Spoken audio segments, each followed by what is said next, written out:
बिहार में राजनीतिक संकट टला तो झारखंड में संकट गहरा गया। कथित जमीन घोटाले को लेकर हेमंत सोरेन को आखिरकार मुख्यमंत्री पद से इस्तीफा देना पड़ा। ईडी के रडार पर आए हेमंत सोरेन को 31 जनवरी की रात को गिरफ्तार कर लिया गया। सभी के मन में ये सवाल था कि हेमंत की गिरफ्तारी के बाद आखिर झारखंड का अगला सीएम कौन होगा। फिर अचानक नाम उछला हेमंत सोरेन की पत्नी कल्पना सोरेन का। वो सीएम की रेस में सबसे आगे चल रही थी, लेकिन फिर कुछ ऐसा हुआ कि वो पिछड़ गई।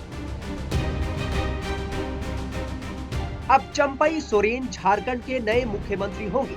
ये चौंकाने वाला नाम है। वो इसलिए क्योंकि अभी तक हेमंत सोरेन की पत्नी कल्पना का नाम मुख्यमंत्री की रेस में सबसे आगे था।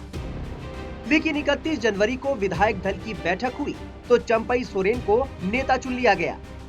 कल्पना सोरेन का मुख्यमंत्री ना बनना इसलिए भी थोड़ा चौंकाता है क्योंकि 30 जनवरी को विधायक दल की बैठक में वो भी मौजूद थी। सियासी परिवार से आने वाली कल्पना सोरेन राजनीति से दूर ही रही हैं, लेकिन कुछ दिनों से उनकी चर्चा बहुत हो रही थी।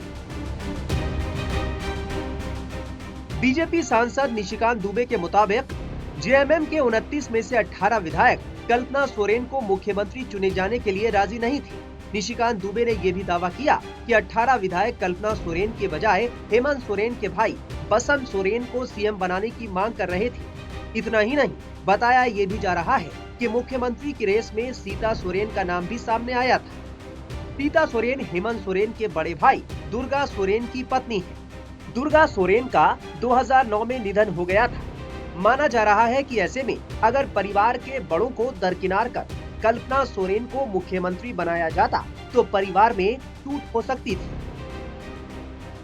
30 जनवरी को जब गठबंधन सरकार के विधायकों की बैठक हुई तो उसमें कई विधायक नहीं पहुंचे थे। गठबंधन सरकार में कुल 49 विधायक, लेकिन इनमें से 35 ही बैठक में शामिल हुए थे। बताया जा रहा है कि जो विधायक इस बैठक में नहीं पहुंचे थे वो कल्पना सोरेन की बजाय सीता सोरेन को मुख्यमंत्री बनाने की मांग कर रहे थे।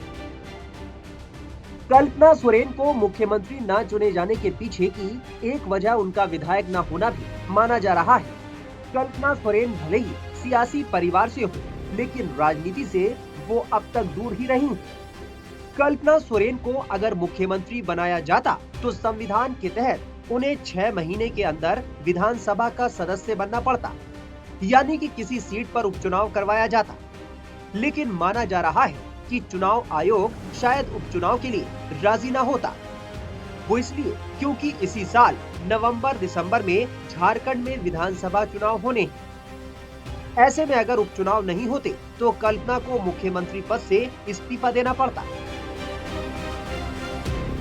टाइम्स नाउ नवभारत डिजिटल की रिपोर्ट।